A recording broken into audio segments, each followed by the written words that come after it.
الرحمن الرحيم.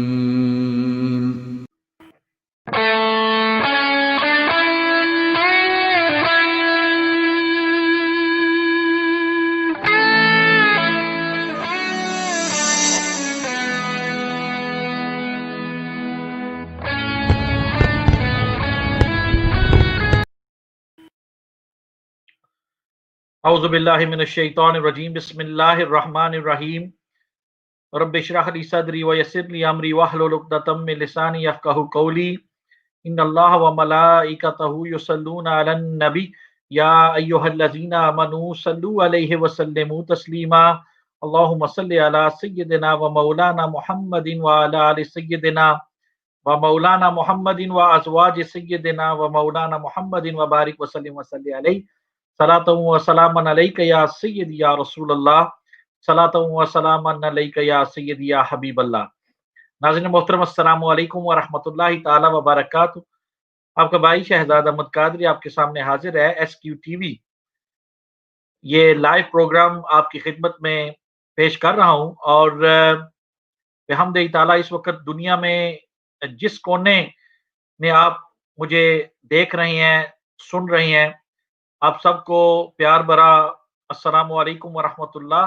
اور یقیناً آپ خیریت سے ہوں گے، خوش ہوں گے، اور اللہ تبارک و تعالیٰ کی دی ہوئی نعمتوں پر شکر بجا لا رہے ہوں گے. بحمد تعالیٰ آج ایک بہت ہی مبارک دن، اب یہ تقریباً یہاں یو کے 9:30 سے ٹائم اوپر ہو چکا ہے، پی ایم 9:34 PM ہو چکے ہیں، اور اللہ کے فضل و کرم سے آج کا دن جو ہے جمعۃ المبارک کا دن، اور یہ سب دنوں کا سردار دن ہے. اور آج کے ہی دن الحمدللہ یہ 14 اگست 2020 فرائیڈے کو، اور یہ ہمارے لیے بہت ہی مبارک دن ہے اور مبارک گھڑیاں ہیں، کیونکہ اسی دن ماشاءاللہ پاکستان آزاد ہوا. آج پاکستان انڈیپینڈنس ڈے ہے، اور پورے ملک میں ماشاءاللہ پاکستانی جو ہیں صرف پاکستان میں ہی نہیں بلکہ جہاں جہاں بس رہے ہیں، یو کے میں ہیں، یورپ میں ہیں، امریکہ میں ہیں، مڈل ایسٹ میں ہیں، ایشیا میں کہیں بھی ہیں، پاکستانی الحمدللہ وہ خوشیاں منا رہے ہیں کہ اللہ تبارک و تعالیٰ نے اس عظیم نعمت سے ہمیں نوازا. آج کے اس پروگرام کے اندر الحمدللہ میرے ساتھ مختلف گیسٹ تشریف فرما ہوں گے، اور سب سے پہلے میں اپنے مؤدبانہ گیسٹ کو دعوت پیش کرتا ہوں. محمد سرور صاحب برائی فیلڈ سے ان کا تعلق ہے، لیکن پچھلے کئی سالوں سے پاکستان میں یہ اب پاکستان کے رہائشی ہیں، اور وہیں گورنمنٹ کے لیے کام کرتے ہیں. فیڈرل گورنمنٹ سیکرٹری یہ رہے ہیں، اور ابھی بھی ماشاءاللہ ویری کلوزلی یہ گورنمنٹ کے ساتھ کام کر رہے ہیں، موجودہ گورنمنٹ کے ساتھ. تو میں حضرت کو پروگرام کے اندر ویلکم کرتا ہوں. محمد سرور، السلام علیکم ورحمۃ اللہ. How are you? Walaikum salam. It's a privilege to be here. Thank you very much for the invitation. Thank you so much for taking time out, and we thought we had you on yesterday, but unfortunately for some technical difficulties we couldn't get you on. But thank you so much for coming on SQTV, and this is our YouTube channel that brother Sohail Ahmed-Qadri has designed, and it's alhamdulillah very successful channel where we bring on various guests from around the world, and we have different and variety of programs, mashallah. And as you are aware, no doubt, that today is 14th of August and the Independence Day, Pakistan. And no doubt it is a very happy occasion, and we should celebrate this day every year. Because Pakistan is a great rahmat from Allah subhanahu wa ta'ala for not just the Muslims, but all those who are residing in Pakistan, whichever religion they belong to. I mean, just like we are residing here in Britain, and we are a minority, but alhamdulillah, we're enjoying the facilities and the what they have been provided with us But Alhamdulillah, Pakistan, 70 years on, still fighting, trying to make progress. I would like you to give your opening statement on the Independence Day, especially before we move on to other things such as Kashmir and the OIC policy that you are very closely with, and we want to know what that is about. But first of all, let's share the happy news of 14th of August, the Independence Day. Thank you very much. To everybody, Mubarak on the 73rd anniversary of Pakistan. And Pakistan is precious to all of us. It's a gift that we won 73 years ago from India. And it was a promise for a good life. It was a promise for a homeland for the Muslims and the minorities based in these territories. And there's much that we need to do. I heard on your show yesterday, listening to Allama Sahab, but in the spirit, a constructive spirit, we need to sit down and reflect what we've done, our achievements, and what needs to be done to go forward, and how we can improve our situation and the lot of the Muslims and the people of Pakistan. So I think it's a time to rejoice, celebrate, but it's a time to reflect. It's a time to consider where we are and how we can improve our performance, make people their welfare better, make people well off, and time to think how we should be moving forward. It's a time to reflect as well, as much as anything else. Yeah, I mean, Pakistan, going back when when we talk about this Independence Day and Qaid-e-Azam Muhammad Ali Jinnah and all the people around him, secular as well as religious people. It was a balance of that brought Pakistan into existence, and so there's there are many thousands, if not millions, of lives were lost. A lot of people had this beautiful ये जामे शहादत इन्होंने नोश की है हमारे लिए, and today because of them we will not forget them, shuhada, in today's program. But 70 years or so before, things were looking good, and we started making progress. We made progress, but then the unfortunate sort of death of Qaid-e-Azam Muhammad Ali Jinnah, and thereafter there was a situation where we had different prime ministers, different presidents, and we expected 70 years on to be a much brighter country, as almost a leading country in Asia. But unfortunately, the reality is that we have had corrupt governments, and we've not made the progress that we should have. I think that's true. The promise of Pakistan was much greater and brighter, and still the promise of Pakistan is much greater and brighter. But if you, being constructive, as Allama said yesterday, we need to think, why is it that Pakistan is where it is? What can be done to take it forward? One reason, why is it that we're stuck with a ruling elite, which has put us through so much misery, corruption, and brought us to this sad past that we are today? So a lot of consideration and reflection needs to take place, Shahzad. We need to look at our electoral system. Why is it the same people keep coming in power? Why is it new people are not allowed? Why is it that people who are competent and honest can't get through the system? It's always the same corrupt and incompetent lot who seem to be coming forward.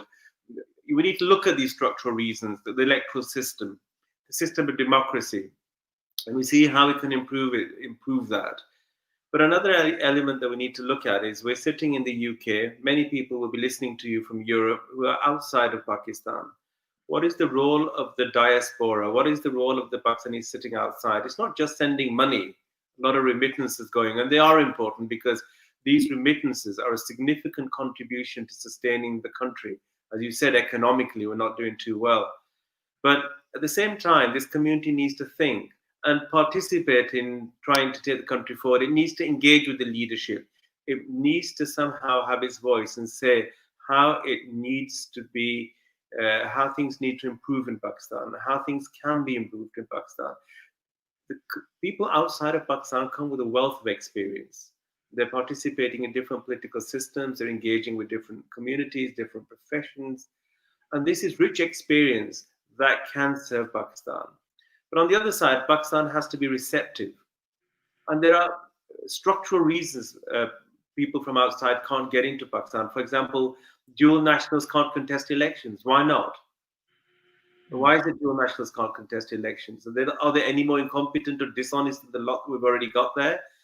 So, these are very serious questions that need to be raised, debated, discussed. And I think that with the presence of this community, the clout that it has, the dedication and the love of Pakistan that it cherishes, it needs to take up these conversations with the Pakistan leadership. When people like Imran Khan visit the UK, when ministers visit, they need to say that there has to be a space to allow the Pakistanis living outside of Pakistan to participate. After all, this is a time of globalization. You can't just rely upon remittances, because what happens there, you lose your best people to other countries. You're not creating opportunities at home for these people, and you lose the best talent. So a lot of thinking needs to be done. We need to structurally reform the country.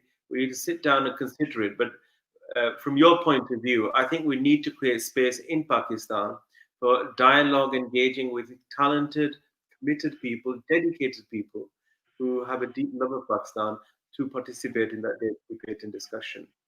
I mean, Pakistan has great potential. I mean, if you look up and down the country, I mean, Yani, we've got so much we can give in terms of jobs and job creation, and there's so much that can happen in terms of investment.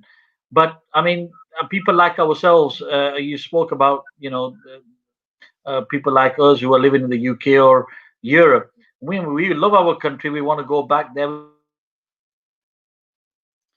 I agree, Shazad. I mean, the thing with investment is people need to have the trust that you can invest there safely and securely. And these are questions that overseas Pakistanis need to seriously discuss with. After all, you're sending something like $15 billion in remittances. That's a huge amount of money which sustains the economy. There could be more money coming in if the investment climate was much more friendly to them. It was safe, secure, but it isn't. And these are debates and discussions that need to be had on how to improve. But as I keep saying, Pakistan has to open up and be willing to listen and engage with overseas Pakistanis as well. It's got to be, as much as you're wanting to engage, there has to be an openness within Pakistan as well, which I feel that with Imran Khan, you may find that openness.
Ji, mashallah, Nazim Mohtaram, thank you so much for uh, joining us again. Sorry about that. We had a little technical problem, but alhamdulillah, we've resolved it now. And hopefully, we will get Brother Silver back on, inshallah.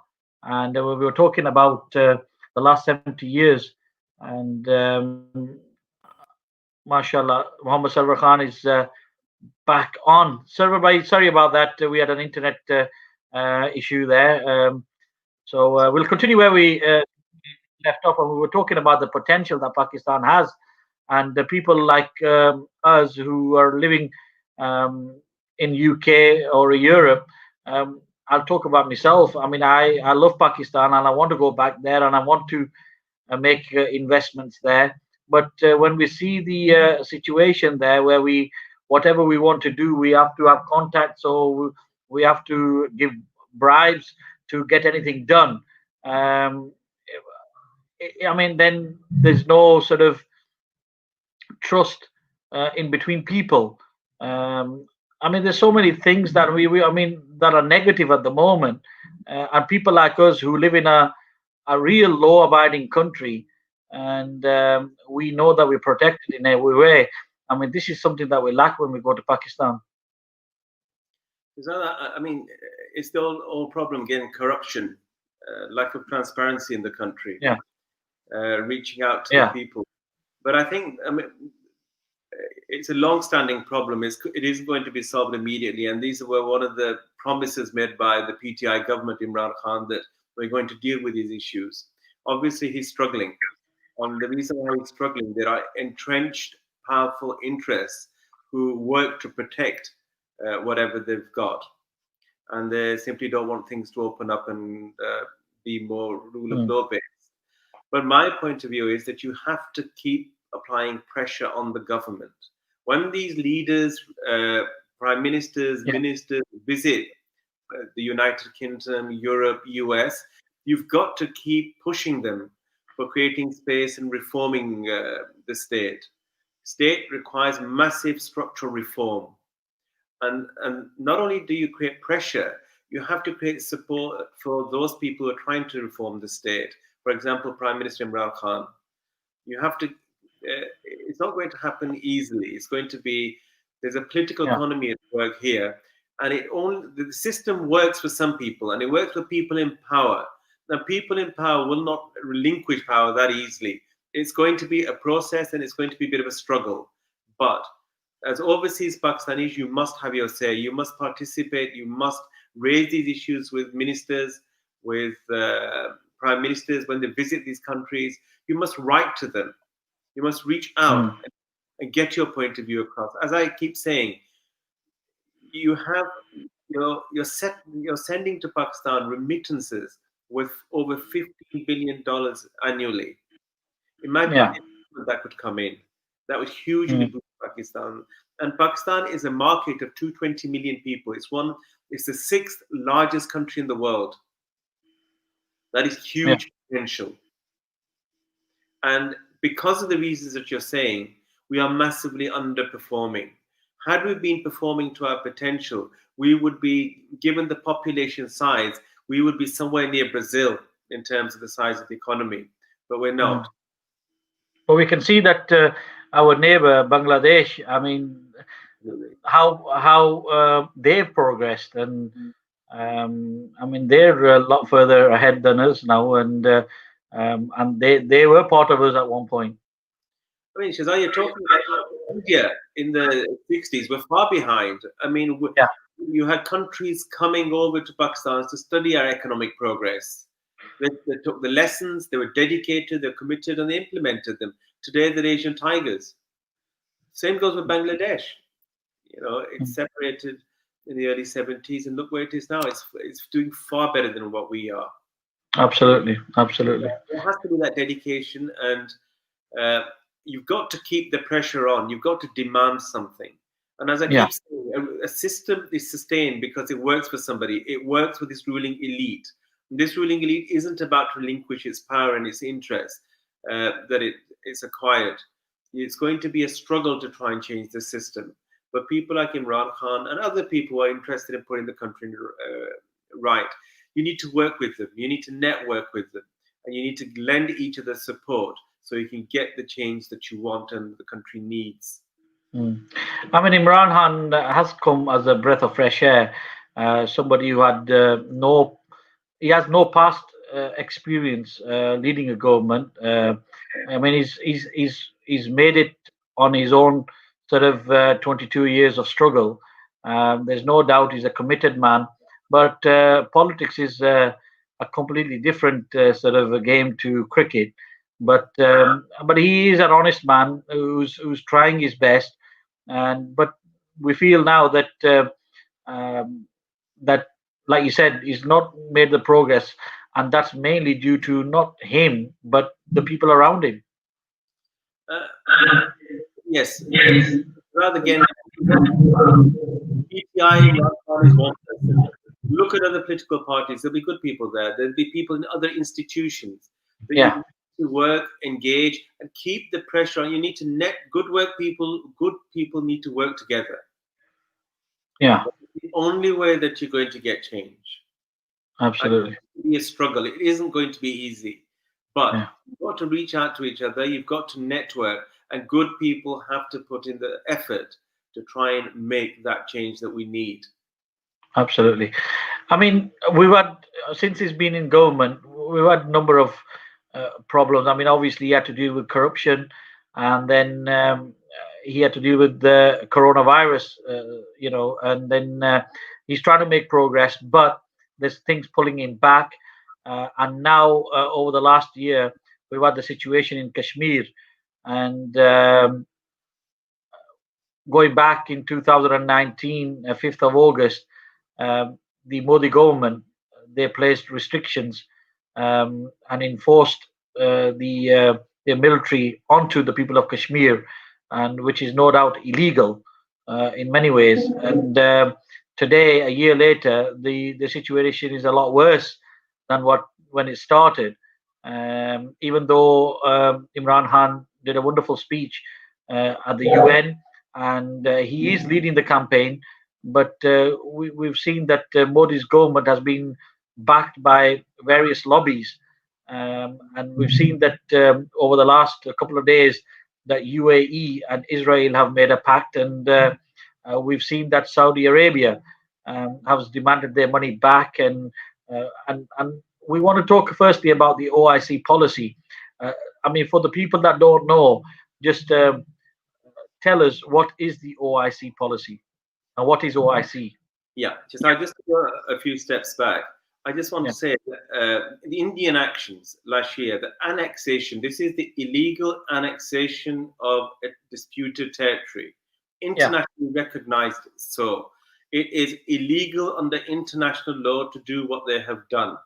yeah, Since then, and since its occupation, it is Indian occupied Kashmir, there has been an increase in human rights violations.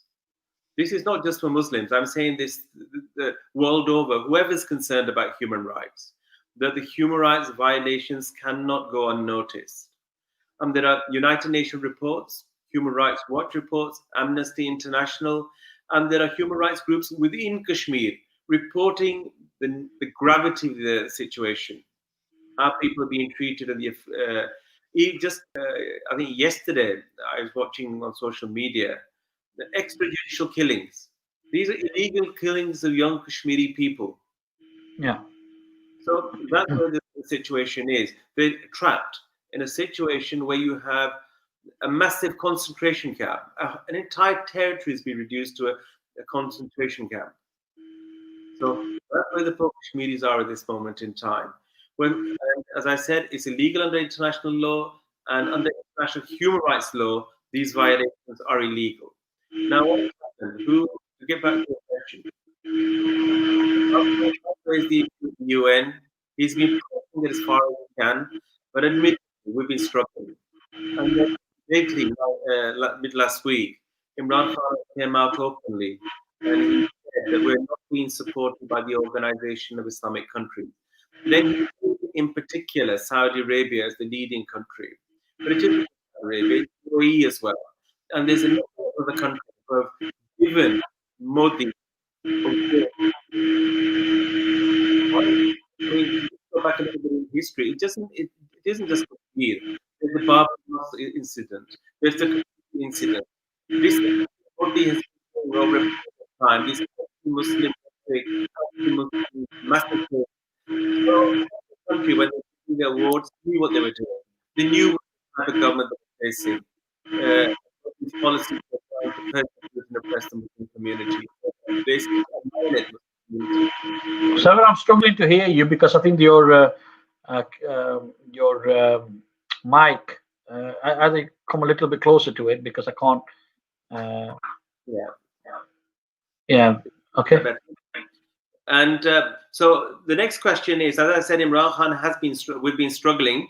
Imran Khan has raised the issue, and he's come out openly saying the Organization of Islamic Countries is not supporting the Kashmir cause. And in particular, like I said, he named Saudi Arabia as one of the countries, but there's a host of other countries. Now, who are the Organization of Islamic Countries? The Organization of Islamic Countries was formed in, I think, September 1967 in response to the attack on Al-Aqsa Masjid. And it was a grouping of it's a grouping of about, I think, 57 Muslim countries. Yeah, I read as 56, yeah. 56 or 57, something like that. And their mandate is to promote the solidarity and the legitimate interests of the Muslim people, including Muslim communities and minorities. So that's what we got together for, and that's what the mandate and the constitution of the organization is for. The other thing to note about this isn't a free club. This is an organization which Pakistan and the other countries contribute to. So to expect support from these countries, the Organization of Islamic Countries, is an entitlement. These are legitimate causes since well before 1967, late 1940s, they've been before us. And since this creation in 67, these causes have been before the OIC. What have we had? We've had resolutions, declarations, and words, but everything that is inconsequential, they've had no consequence. Israel has continued to do what it's wanted to do. India has continued to do what it's wanted to do. Basically, both are trying to annihilate a community and take over a certain territory. Both actions are illegal under international law. Now, what has happened with Saudi Arabia and these countries, they're not coming forward. And we need to, as a community, look at ourselves and reflect and see what is it that we can do. How can we engage the Organization of Islamic Countries? Because when we're looking at the Kashmir cause, we need to look at what we're doing. What is it that we want from our cause? What is it that we're trying to achieve? Well, what we're trying to achieve, that the status of Kashmir should be restored as per the international law, and human rights violations should stop. The Organization of Islamic Countries, we don't want simply resolutions or declarations. We've had them since its creation. We want, in this day and age, economic sanctions. We should be seeking economic trade investment sanctions against Israel and against India till they halt this illegality that's taking place. And it is an illegality under international law. This isn't just me or some Muslim countries saying this. This is the world over. Your global body saying this. So it's legitimate that we should expect from the OIC that they should impose punitive measures. It's not enough now. We're in a situation where the gravity of the situation is such that we need to take the next step. And the next step is, in this day and age, the sanctions. So what do we want? Within Pakistan, we've got civil society led by the Jinnah Center for Rule of Law. We have written a policy on the subject, and it discusses how the OIC is not supporting Muslim causes, how it's quiet when it comes to Muslim causes. It simply issues bland statements when it comes to Muslim causes, and this is not the expectation. The OIC should be promoting the genuine interests and aspirations and concerns of the Muslim people and minorities.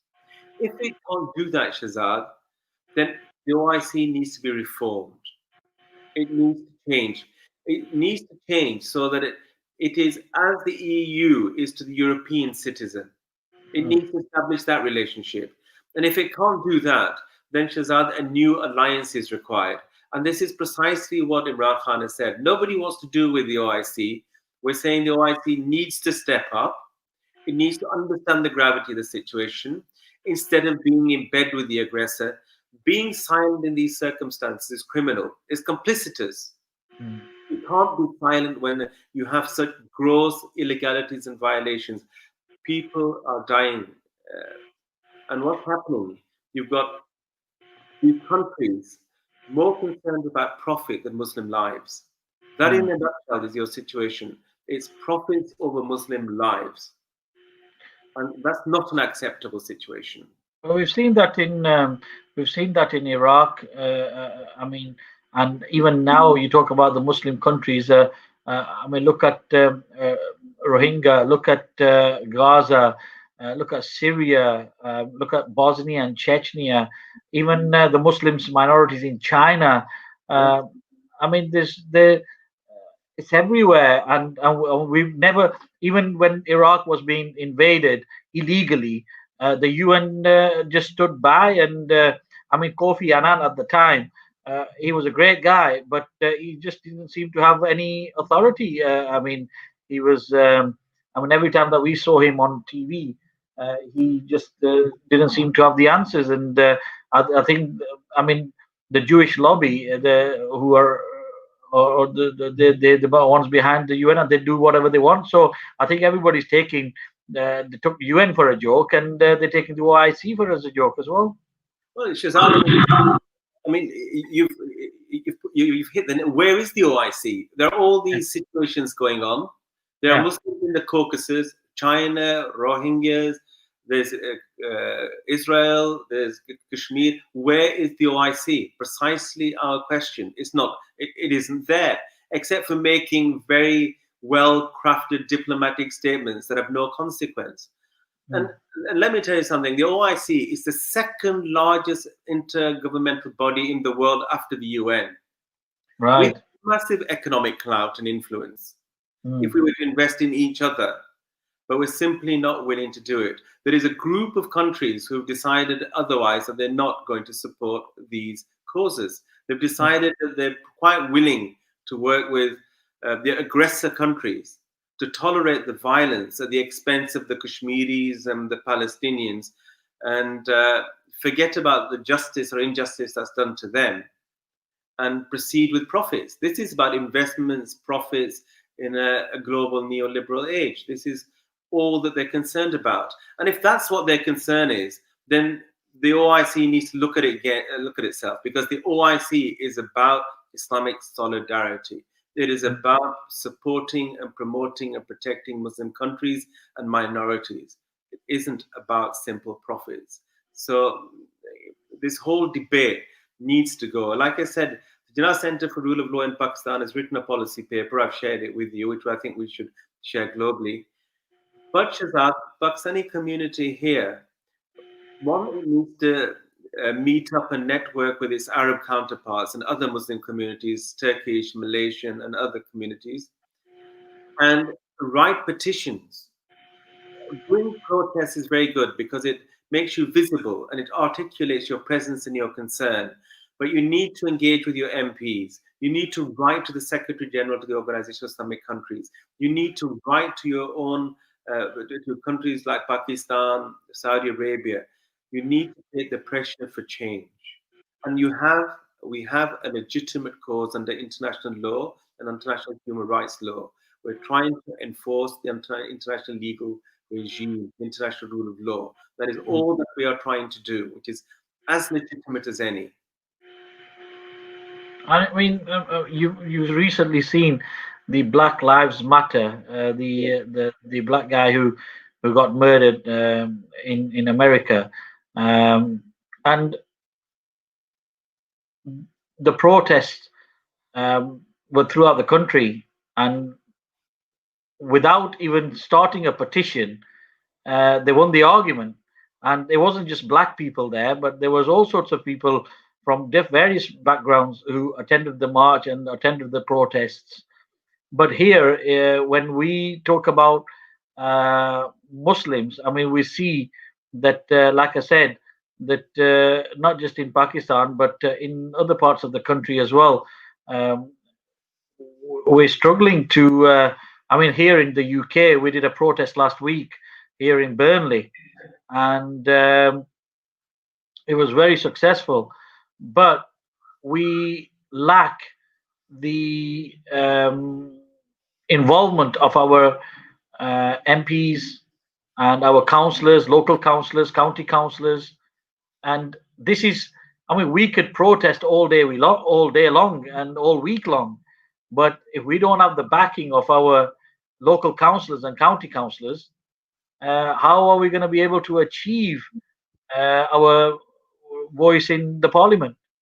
Precisely, Shazad, and this is what I'm saying, that you've got to be very clear about what your objective is. Your objective is, and your cause is, international human rights and international law. It affects everybody, Muslim, non-Muslim, everybody who believes in an international rule of law. And we should be lobbying, we should be engaging, persuading our MPs, writing to the UN, writing to the OIC, writing to Muslim countries to speak up for these people and for the causes and for the international legal system. Mm. And it's a legitimate cause. But the one thing I want to say here, Shazad, on this, the British effort needs to be coordinated. Burnley needs to coordinate with other towns and cities so that you get a more coordinated presence. You need to go on social media. I think it was you, Shazad, who told me very successful campaigns have been run on social media. And you need to mobilize social media to reach out. Online petitions, resolutions. But you need to coordinate and reach out and network with other similar-minded people. But it should be, you need to step up. We need to be more organized and deliberate in what we are doing. Yeah, I mean, what we see here now is that a lot of the youngsters, um, because of this brotherlyism within our communities, um, has sort of always led for us not to come together, and we want to get out of that system, out of this system of brotherlyism, and but every time we want to get out of it, something sort of keeps bringing us back into that, going back 20 years, and we just can't move forward. And even today, the local councillors, they've been voted in because of not of the capability or on merit, that they can do the job and they can raise the voice, but they're being brought in because they're the son of so and so. So, I mean, this is something that we need to get out of. And there are very, very capable people out there. And I know that on media, there are so many of our young, mashallah, people like Mohammed Shafiq. I mean, you heard him yesterday, you heard him on TV the other day. And we have other people, Kamran Pirzada Sahab. We have a lot of people, a lot of our youngsters who are trying to put our and be our voice, but we're having some local problems, and even tomorrow we've got a demonstration outside the Burnley Masjid in Abel Street. We've got a little protest organized, and for the Kashmiri people.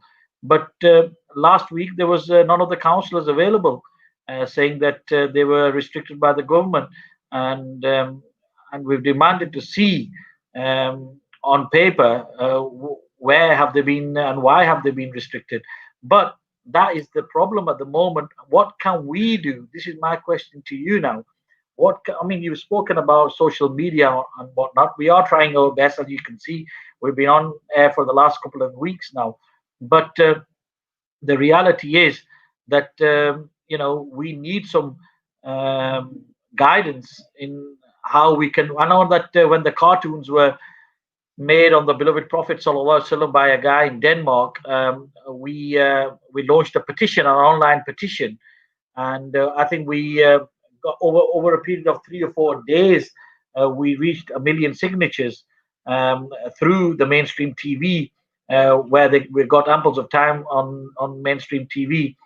But the reality is that apart from us here in Burnley, the next protest closest to us was in Birmingham.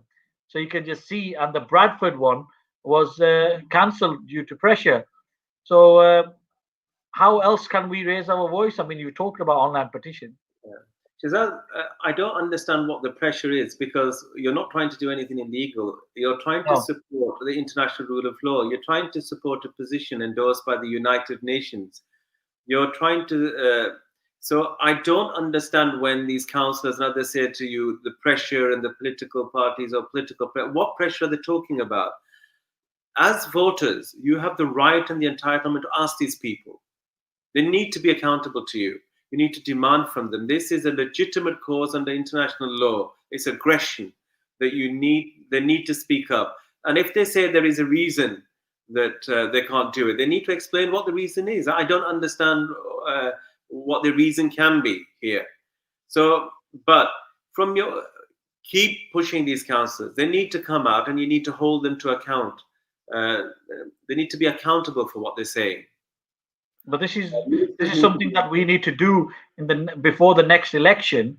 I mean, I know it's still a little bit further away, but this is something that we need to get into people's minds, that we can't just elect people for them to look good on their CVs, and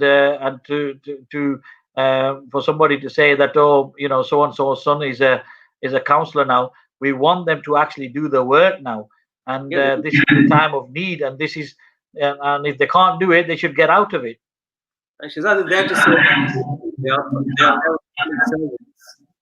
And as public servants, they need to be responsive to the voters as well. And that means, but it also means voters have to demand a response. They have to hold them to account about what's going on. And if they are saying that they're under pressure not to come, well, we need to know what the pressure is. And if there is illegitimate pressure that we don't agree with, or we think that it's wrong, we need to expose it. We need to explain it, let the wider community know what's going on. Mm, Yeah. absolutely. We're And going I to be think holding. Yeah, go on. programs like Sorry. this would be very good for councillors and MPs. MPs need to come on, councillors need to come on. And these are the platforms where you need to ask these questions. They should not be let off the hook, because you need to have the courage and the commitment and now the strength of your conviction to stand up. Mm, We're at a situation now with Kashmir and with Palestine, Shazad, that it's got to be a defining moment. It's now or never. If yeah. once they've taken Kashmir, once they've taken Palestine, we've lost Masjid al-Aqsa. Do you think that there's any reasonable hope of getting it back? No. No. Now is the time to do something, and this is why Imran Khan has to take the unprecedented step, despite our economic situation in Pakistan. He's had to take the unprecedented step of having to say the OIC isn't helping. In fact, the OIC, some are quiet and complicitous. Others have openly sided with Modi's government. Yeah. As UAE, as simply today, made a pact to normalize relationships with Israel. This is a group of people which some people have termed as, Muslim Zionism. You've got to identify what is going on. Where is the weakness within our own cause? There's a weakness within our own cause as well. There's a weakness of these block of countries at an international level. These block of countries are willing to trade the Palestinians and the Kashmiris for profit. At the local level, you said we have a situation of brotherlyism and sectarianism and all these types of issues, which stops us getting together. Well, I am optimistic here at the local level. Younger people will come forward.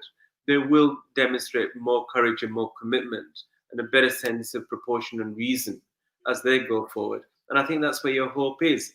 And but I'm optimistic that we can make a change. We have to be. We've got no really choice to be optimistic. I mean, and because we've got a lot to lose in terms of the Kashmiri people out there, and already, if I mean, we've been on a lockdown here for like what 3 or 4 months, and we're crying out that life has changed, and we can't do this and we can't do that, and them are the people who can't even celebrate their beliefs and their life at this moment of time, where uh, the children have been taken away from them. They probably haven't seen them for the last year. They don't know where they are. I mean, gang rapes and shortage of food, and they can't. So this is an ongoing situation where we keep hearing about the atrocities and what they are. One thing that I want to say that is fairly important. I've tried to stress to you that this is a human rights situation. These are human rights abuses. This is about the international rule of law. One thing that you need to do, and I unfortunately didn't, excuse me, I didn't see much of it on the last protest. You need to reach out to like-minded people in other communities. How many of our people have reached out to the Palestinians, the Malaysians, the Turkish community? How many people have reached out to Amnesty International? There are local Amnesty International groups. There are other like-minded people. It's not just a Pakistani or a Muslim cause. We're saying this is a much bigger cause. It is. It's a human rights cause. There is an international rule of law element to all this that we need to bring to the front, so everybody can participate. It's a cause that concerns us particularly, but it also concerns them as global citizens.